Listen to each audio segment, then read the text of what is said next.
یہ دنیا کے سامنے حضرت امام نے اپنا اسوہ رکھا کہ یہی تو پیغام میں دینے آیا ہوں، یہی تو جو ہے وہ تحریر میں نے کربلا کی ریت پر اپنے خون سے رقم کرنی تھی کہ یہ سر کٹ سکتا ہے لیکن جھکے گا تو صرف اپنے مالک کی چوکٹ پہ جھکے گا، یزید کے سامنے یہ سر جھک نہیں سکتا ہے۔ تو حضرت امام حمام رضی اللہ تعالیٰ عنہ نے کربلا کے تپتے ہوئے ریگزار میں جب 72-73 لاشیں خیموں کے سامنے پڑے تھے اور اتنے زخم کلیجے پہ تھے، راوی کہتا ہے کہ جب آپ کی قمیض اتاری گئی تو 113 سوراخ اس میں تیروں کے تھے، 33 زخم نیزوں کے تھے، 34 گھاؤ تلواروں کے تھے، اتنے زخم جسم کے اندر اور جسم چور ہے زخموں سے۔ لیکن حضرت امام حسین نے جب پیشانی سجدے میں رکھی تو آخری لفظ یہ تھے، اللہم رضن بقضائک وصبرن علی بلائک تسلیما لامرک سبحان ربی العالی۔ مالک تیری تقدیر پہ راضی ہو گیا ہوں، مالک زخم سے پہ بھی میں مسکرا رہا ہوں، مالک تیری طرف سے جو دکھ آئے میں نے ان کو قبول کیا، جے سونا میرے دکھ وچ راضی تے میں سکھ نو چلے ڈاواں، مالک میں سب کچھ قبول کیا، حسین تیری رضا پہ راضی ہے، میرے مالک تو بھی بتا تو بھی حسین پہ راضی ہوا ہے کہ نہیں ہوا ہے۔ آواز آ رہی تھی اس پیاسے پر علی شیر خدا کو ناز ہے، اس نواسے پر محمد مصطفیٰ کو ناز ہے، اوروں نے بھی سجدہ کیا پر اس کا عجب انداز ہے، اس نے وہ سجدہ کیا جس پر خدا کو ناز ہے۔ اے حسین ابن علی تم پر سلام، نازش آل نبی تم پر سلام۔ آج لہجہ بھی دم توڑ رہا ہے اور سورج بھی درد غروب سے زرد ہو رہا ہے، وقت کے دامن میں گنجائش نہیں کہ میں اس مضمون کو چھیڑوں، آؤ ہم سلام کرتے ہیں۔ یہ سورج سامنے چمک رہا ہے، میں یہاں بیٹھا سوچ رہا تھا کہ ہم نے تو نہیں دیکھا، اے سورج دوپہر کا وہ منظر تم نے تو دیکھا تھا جب کربلا میں حسین کا سر کٹا تھا، جب گھر لٹا تھا، جب خیموں کو آگ لگی تھی، جب سکینہ رو رہی تھی اور جب گھوڑا خالی پلٹا تھا اور سکینہ پوچھتی تھی گھوڑے تو خالی آ گیا ہے، حسین کہاں چھوڑ آیا ہے۔ آج یہ سورج یہ چمک چمک کے وہ ہمیں کہانی سنا رہا ہے اور ہمیں پیغام دے رہا ہے کہ نبی کے نام پہ حسین نے تو سر کٹا دیا۔ آج تم کہتے ہو دین پہ چلنا بڑا مشکل ہے، تم شور ڈال رہے ہو، جن کے لیے مسجدوں میں قالین بچھے ہوئے ہیں، گرم پانی دستیاب ہے اور ان کے لیے مسجدوں میں آسائشیں موجود ہیں، اور پھر بھی وہ کہتے ہیں دین پہ چلنا بڑا مشکل ہے۔ ذرا دیکھو حسین ابن علی کو سجدے میں سر رکھ کے، پیشانی رب کے حضور رکھ کے حسین ابن علی کہہ رہے ہیں مالک میں سر کٹا کے بھی تیرے حضور حاضر ہوں اور تجھ پہ راضی ہوں، تو بھی بتا کہ تو بھی حسین پہ راضی ہے یا نہیں ہے۔ اے حسین ابن علی تم پر سلام، نازش آل نبی تم پر سلام، تم پہ لاکھوں رحمتیں لاکھوں سلام، اے شہیدان محبت کے امام، لالا گوں لالا بدن لالا چمن، اے چمن اندر چمن اندر چمن، زندگی ہی زندگی تیری حیات، اے حیات اندر حیات اندر حیات، افتخار ملت بیضا ہے تو، رب کعبہ کی قسم یکتا ہے تو، فخر کا دل میں دریچہ باز کرنا چاہیے، جن کا تو آقا ہے ان کو ناز کرنا چاہیے۔ آج ہم ناز کرتے ہیں حسین ابن علی پہ، ہم آ حسین والے نہیں ہیں، ہم واہ حسین والے ہیں۔ واہ حسین تیری عظمت کو سلام، اتنے زخم کلیجے پہ ہو تو کھڑا نہیں ہوا جاتا، لیکن جبر کے خلاف کتنی قوت سے کھڑا ہے۔ حسین ابن علی نے اپنا نمونہ لوگوں کے سامنے رکھنا تھا۔ اقبال کہتا ہے سرخ رو عشق غیور از خون او، شوخی این مصرع از مضمون او۔ یزید مٹ گیا، یزید کا نام مٹ گیا، اس کا تشخص مٹ گیا، حسین کل بھی زندہ تھا، حسین آج بھی زندہ ہے۔ مرتا تو وہ ہے جس کی فکر مر جائے، مرتا تو وہ ہے جس کا نسب العین مر جائے، مرتا تو وہ ہے جس کا مشن ختم ہو جائے۔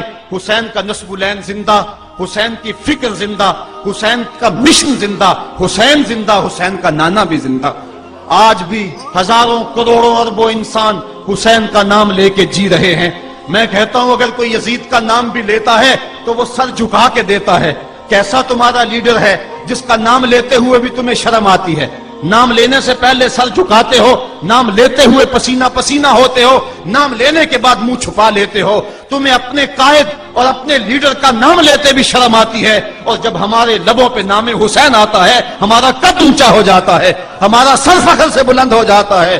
فخر کا دل میں دریچہ باز کرنا چاہیے، جن کا تو آقا ہے ان کو ناز کرنا چاہیے۔ تو حسین ابن علی نے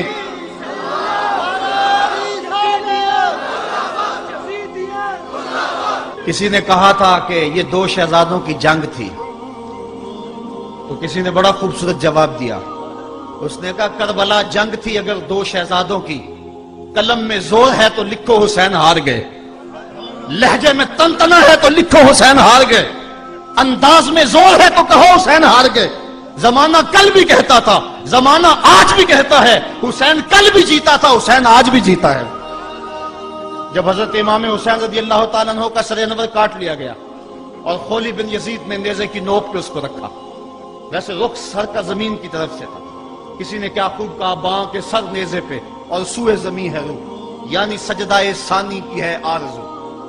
رکعت کے دو سجدے ہوتے ہیں، ایک سجدہ ہوا تھا کہ سر انور جدا کر لیا گیا، جب نیزے کی نوک پہ تھا سر تو رخ زمین کی طرف سے تھا.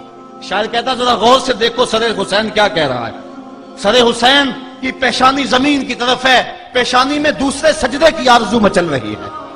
تو جب امام حسین کا سر خولی نے نیزے کی نوک پہ چڑھایا، اس نے تو یہ کہنا چاہا تھا کہ ہم فتح یاب ہوئے اور دیکھو ہم نے سر کاٹ لیا. کسی نے کہا ذرا غور سے دیکھو، یہ تو سر کٹ کے بھی سر بلند ہے، یہ سر کٹ گیا پھر بھی سر بلندی نہیں گئی ہے، اس کا بانکپن پھر بھی نہیں گیا ہے. حسین کا سر کل بھی اونچا تھا، حسین کا سر آج بھی اونچا ہے. اس کا نام زندہ، اس کا پیغام زندہ، اس کی فکر زندہ. حضرت امام زین العابدین یہ کربلا کے وہ شخص ہیں جنہوں نے سارا منظر اپنی آنکھوں سے دیکھا تھا. اتنے دکھ کسی کو نہیں پہنچے جتنے زینب اور زین العابدین کو پہنچے ہیں. سب منظر کھلی آنکھوں سے دیکھا. 14 سال کی عمر ہے، بیمار ہیں. تاریخ بتاتی ہے اس کے بعد ساری زندگی حضرت زین العابدین نے ٹھنڈا پانی نہیں پیا. جب پانی پینے لگتے تڑپنے لگتے، کہتے مجھے سکینہ کی پیاس یاد آتی ہے، مجھے علی اصغر کا تڑپنا یاد آتا ہے. ساری زندگی پھر ٹھنڈا پانی نہیں پیا. حضرت امام زین العابدین نے یہ سارا منظر کھلی آنکھوں کے ساتھ دیکھا تھا. اور پھر آپ نے دمشق کے بازاروں میں بھی اور کوفے کی گلیوں کے اندر بھی سروں کا یہ قافلہ اپنی قیادت کے اندر جو ہے وہ گزارا تھا. جب یزید کے دربار کے اندر حضرت امام زین العابدین پہنچے تو یزید نے پہلے تو جو ہے وہ دکھ کا اظہار کیا. بعض لوگ یہاں سے یزید کی بریت کا اعلان کرتے ہیں. یہاں کسی نے بڑی خوبصورت بات کہی کہ قاتل کی پشیمانی مقتول کی اہمیت کو تو بڑھا سکتی ہے لیکن اس کے دامن سے قتل کے داغ کو نہیں دھو سکتی. تو اس نے یہ سب کچھ کیا، یہ بس اس کے ٹسلے تھے جو وہ بہانے لگا. لیکن بعد میں اس نے حضرت امام حسین رضی اللہ تعالی عنہ کے دانتوں کے اوپر جو ہے وہ چھڑی مارنا شروع کر دی. تو حضرت ابو برزہ اسلمی صحابی رسول وہاں موجود تھے، وہ کھڑے ہو گئے، اٹھ گئے، بدن کانپتا ہے ان کا. کہنے لگے ظالم ارفع قدیبہ کا، یہاں اپنی چھڑی ہٹا لے. میں نے اپنی ان آنکھوں سے دیکھا ہے کہ کان رسول اللہ صلی اللہ علیہ وسلم یلسمہ، حضور نے ان ہونٹوں کو خود چوما ہے. تو یہ کہہ کہ آپ دربار سے نکل گئے اور روتے تھے اور آپ کے بدن پہ کپکی بھی تاری تھی. بعد میں یزید نے کہا حضرت غلطی ہو گئی اور یہ میں نہیں چاہتا تھا، بتائیں آپ کی کوئی شرط ہو. تو آپ نے فرمایا میری 4 باتیں مان لو. ان 4 باتوں میں ایک بات یہ تھی کہ سر حسین اور سر شہیداں ہمارے سپرد کر دو تاکہ ہم کربلا جا کے ان کی تدفین کر سکیں. دوسری یہ تھا کہ ہمیں مدینہ حفاظت سے پہنچا دو. تیسری شرط یہ تھی کہ مجھے جو ہے وہ جمعے کا خطبہ دینے کی اجازت دو آج دمشق جامع مسجد کے اندر.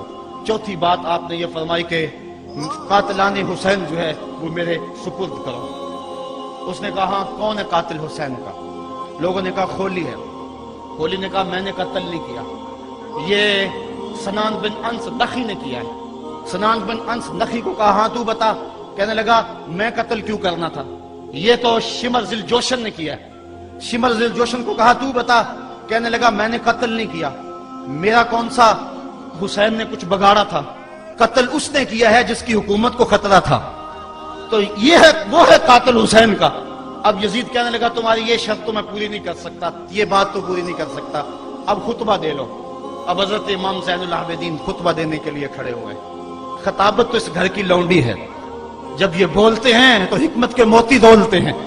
جو ہی امام زین العابدین کھڑے ہوئے، 14 سال عمر ہے اور دمشق کی جامع مسجد ہے. یزید بھی بیٹھا تھا، یعنی سلطنت بھی تھے، عوام کا بھی ہجوم تھا.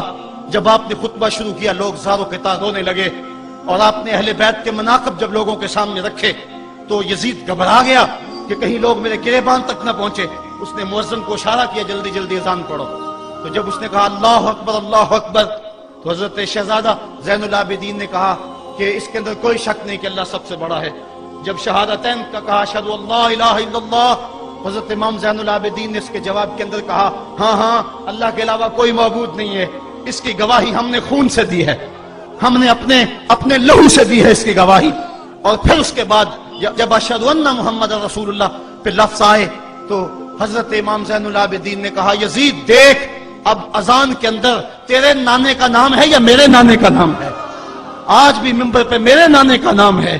تو یزید مر گیا، اس کا نام مر گیا، اس کا تشخص مر گیا. حسین کل بھی زندہ تھا، حسین آج بھی زندہ ہے. حسین کربلا کے تپتے ہوئے ریگزار میں بھی زندہ تھا، کوفے کے بازار میں بھی زندہ تھا، اور دمشق کی جامع مسجد میں بھی زندہ تھا، مدینے میں بھی زندہ، مکے میں بھی زندہ، کابل میں بھی زندہ، کندھار میں بھی زندہ، قلعہ جنگی میں بھی زندہ، تورا بورا میں بھی زندہ، موصل میں بھی زندہ، بغداد میں بھی زندہ، غزہ کی پٹی میں بھی زندہ، فلسطین میں بھی زندہ. آج حسین کی زندگی اور حسین کا باقپن دنیا کو بتا رہا ہے، بش کو بتا رہا ہے تیرے منہ پہ تماچا حسین مارے گا. زمانہ بتائے گا کہ حسین کل بھی زندہ تھا، حسین آج بھی زندہ ہے. حسین کی فکر لے کے اٹھو اور پوری دنیا پہ چھا جاؤ اور زمانے کو بتاؤ کہ ہم حسین ابن علی کے سپاہی ہیں. صرف محرم کے دن آنسو بہا لینے سے کچھ نہیں ہوگا. کیا صرف محرم حسین کا مہینہ ہے؟ نہیں، پورا سال حسین کا ہے، پوری زندگی حسین کی ہے، پورے زمانے حسین کے ہیں. یہ صرف عاشور کا دن یا عاشور کی شب ہی حسین کی نہیں، سارے زمانے حسین کے ہیں. کل بھی حسین کا تھا، آج بھی حسین کا ہے، کل بھی حسین کا ہوگا. آؤ اٹھیں، قرآن کو لے کر کے حسین ابن علی نیزے کی نوک پر بھی چڑھ کے قرآن سنایا، اور آج ہم اسی قرآن کی دعوت کو لے کر کے اٹھیں اور حسین ابن علی کے پیغام کو گھر گھر